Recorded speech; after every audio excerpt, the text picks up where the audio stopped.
Hello, everybody. Alex, good morning to you. How you doing? Okay, I'm going to take roll real quick. We'll go from there. Hey, Alex Swanee, today I need you to be the voice of reason. This class from time to time drives me out of my mind. You need to keep us on the straight and narrow. Can you do that? Thank you. Trey, Brady Bean, Austin Moore, Delaney Nye, Taylor O'Toole. Excuse me, Taylor. I'm sorry, Taylor O'Toole. Caden Pearson, Hunter Severson. You gonna talk today? You talk very seldom. I don't know if you said 2 words all year. Good to see you, Hunter. Alex Stahl. Now, we don't get much out of Alex, but when we do, people listen. Am I wrong? Landon Stidham, Alex Swanee, and Brady Wright. Joe's not here today. Well, let's just get right into it. Folks, I've already sent in to you folks the notes. I figured you couldn't see them. I went and looked back at the tape. The tape was unable to see the notes. You're probably saying, why am I going to give the notes? I'm doing that for 2 reasons. One, gives me something to do. 2, you folks might actually get something out of this by listening to the notes.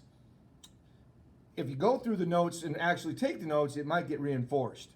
But even if you just said, well, I'm going to listen to Miss Judy because it's kind of funny from time to time, which it will be, you're going to pick something up too, okay?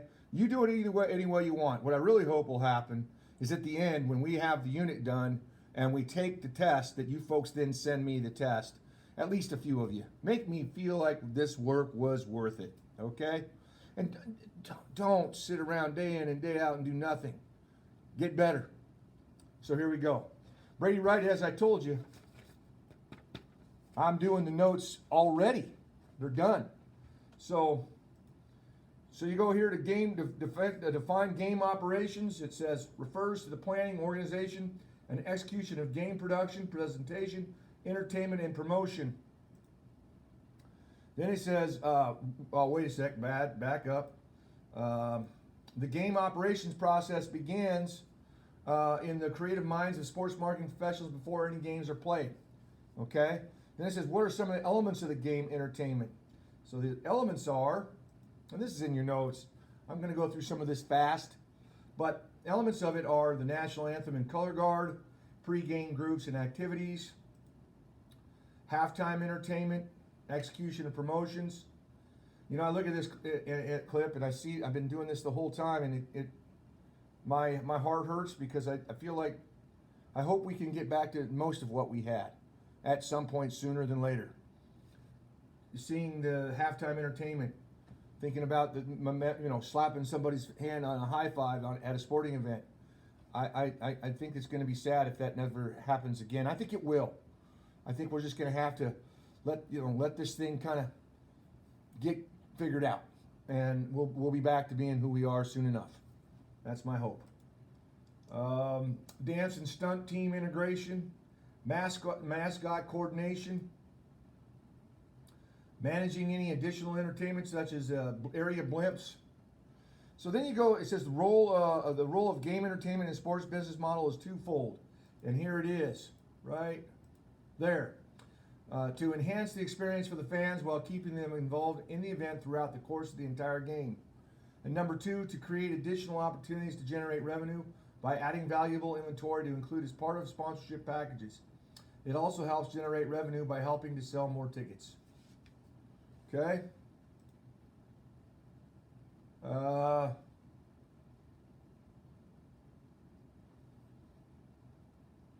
Okay, I messed up and I have to go back to one slide. Let me go back to slide 8. You got to have a game day. So it says to execute and implement each element of the game operations plan, an organization typically has a game day staff in place. Okay? And then it asks, why are game operations important? And they're important. There, right here. They're important because it helps to achieve the organization's goals. What do you get from doing that? You're driving ticket sales. You're going to increase sponsorship, sales opportunities. You're going to generate publicity. You're going to assist in customer service. And you're going to enhance the overall event experience. Then we go on to page 12. Game attractiveness. There's the definition of it. Refers to the customer's perceptions of the event as a whole. And then variables that contribute to the game attractiveness could include highly visible stars, team records, opening day, giveaways, presence of mascots, dance teams and cheerleaders, prominent halftime entertainment, post-game concerts. What I thought I'd do now is I thought I'd just go through some of these slides because it's only 39 slides and I got 24 to go, and there's some kind of interesting ones here. Look, I can put some humor in. You're going to want to stick around for this. Mascots, what a valuable part they are to a sporting event. Think about that. They really are.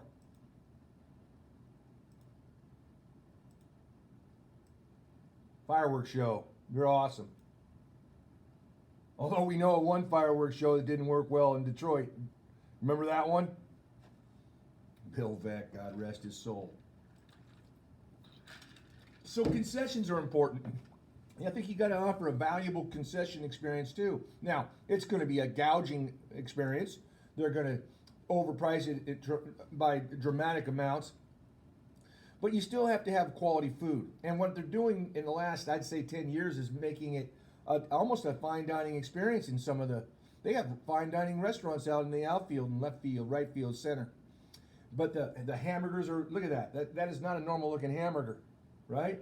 Look at that baseball bat with a hot dog. That's not normal. It adds to the experience. And this is all about being, it's experiential. It's about not just the game. And that's what I'm worried about. I'm saddened by, because this is all part of it. But watch this. How many of you folks does this sound good to you? Cotton candy, and you put a hot dog in the middle of the cotton candy and wrap it around there and throw in some sprinkles. Yum. Yum. Okay, I don't know what these guys do. How about this one for yum yum? Let's take a Greek hoagie. I think that's what they call it. It's a Greek wrap, okay?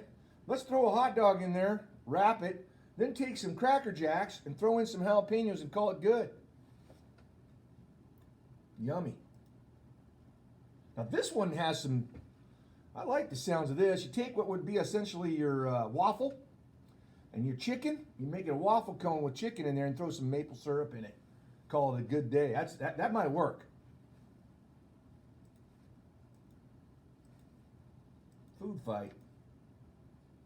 So traditions. I'm not sure that kissing the Indy 500 ground is a great idea, but I don't know. Who knows? The Lambeau Leap. This one, I'm puzzled. I see people like 50 Cent, who looks like a pretty good athlete, try to throw from the pitcher's mound to the kid. Now, when you're getting older, I get it. When you're 75 years old, might be hard to do. And girls, some of you, I'm sorry, don't take this the wrong way. Some of you you haven't been taught how to throw very well. I get it. But 50 Cent threw it, and there's been a lot of guys that have thrown it, and I've seen them throw it.